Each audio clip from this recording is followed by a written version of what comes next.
कई बरसों पहले की बात है। एक गांव में गरीब आदमी अपनी पत्नी और बेटे के साथ रहता था। वो बहुत गरीब थे। वो जंगल में जाकर सूखी लकड़ियां तोड़ते और गांव में बेचते। वो आदमी गरीब था लेकिन दिल से अमीर था। पेड़ को कुल्हाड़ी मारते मारते, अरे ये पेड़ लेकिन ये तो सिर्फ एक मुझे दिया तो है, हमेशा मैं इसका सूखी क्या लकड़ियां करूं? ही तोड़ना है, वो आदमी खुद से बोला। वो रोज की तरह जंगल में सूखी लकड़ियां काट रहा था। तभी एक साधु उसके पास आए और उससे बोले, बेटा, इस जंगल में मैं अकेला भटक रहा हूँ, रास्ता भी भूल गया हूँ, क्या तुम मुझे पानी पिला सकते हो? क्यों नहीं साधु जी, ये लीजिए पानी। उसने एक छोटे से घड़े में साधु ने पेट भर पानी पिया और उस आदमी को शुक्रिया कहा। साधु ने जब आदमी की ओर देखा तो वो आदमी उदास था। साधु ने पूछा, क्या हुआ बेटा, तुम इतने दुखी क्यों हो?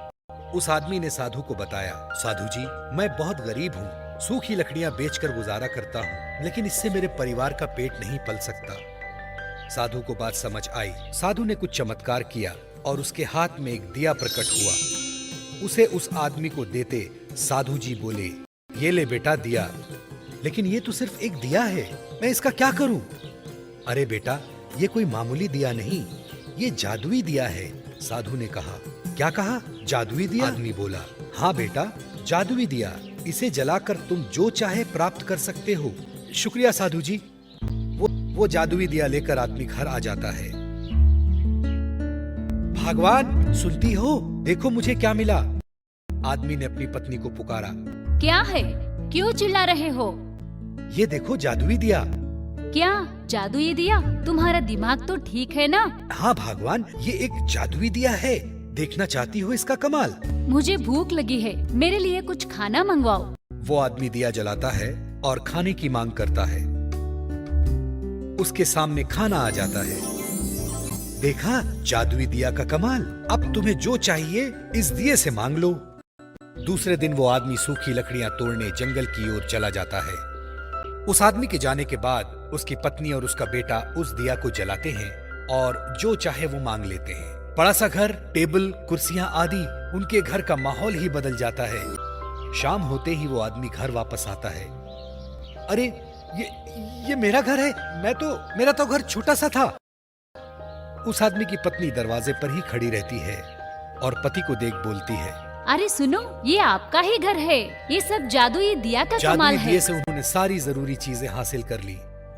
कुछ दिन बाद एक साधु उनके दरवाजे पर आता है और आवाज देता है, सुनो बेटी, मुझे थोड़ा सा पानी पिला दो, प्यास लगी है। वो आदमी घर के अंदर से अपनी पत्नी से पूछता है, कौन कमबख्त है जो पानी मांग रहा है? पत्नी इस पर बोलती है, पता नहीं, कोई भिखारी लगता है। भगा उसे अपने घर से। उसका पति अंदर से बोलता है। पत्नी ऐसा बोलकर दरवाजा गुस्से से लगाती है। वो साधु वहाँ से चला जाता है। इधर उस आदमी के बच्चे को बहुत भूख लगती है। वो बच्चा माँ से बोलता है, माँ, मुझे बहुत भूख लगी है, मुझे कुछ खाने को दे दो। फिर उस आदमी की पत्नी जादुई दिया जलाती है और खाना मांगती है, पर इस बार कोई खाना नहीं मिलता। पत्नी बोलती है, अरे ये इस दिए को क्या हो गया, काम क्यों नहीं? फिर वो आदमी जादुई दिया जलाने की कोशिश करता है, पर इस बार भी दिया काम नहीं आता। तभी वो आदमी सोचता है कि दरवाजे पर जो आदमी आया था उसी ने मुझे जादुई दिया दिया था। वो दौड़ते हुए जंगल की ओर जाता है। साधु जी रुकिए रुकिए। साधु जी रुकते हैं। फिर वो आदमी हाथ जोड़कर उसके सामने खड़ा होकर बोलता है, साधु जी मुझे माफ कर दो, बहुत बहुत भारी गलती हो गई मुझसे। मेरी पत्नी को पता नहीं था, वो पहचान नहीं पाई। मेरे घर चलते हैं, चलिए मैं आपको पानी पिलाता हूँ। नहीं बेटा, अब कोई फायदा नहीं, तुम अच्छे इंसान थे इसलिए वो दिया तुम्हारा साथ दे रहा था। अब वो दिया तुम्हारे कुछ काम का नहीं। धन आते ही तुम्हारे अंदर की इंसानियत खत्म हो गई, इसलिए वो जादुई दिया अब तुम्हारे किसी काम का नहीं। ऐसा कहते ही साधु जंगल की ओर चला जाता है और वो आदमी फूट फूट कर रोने लगता है।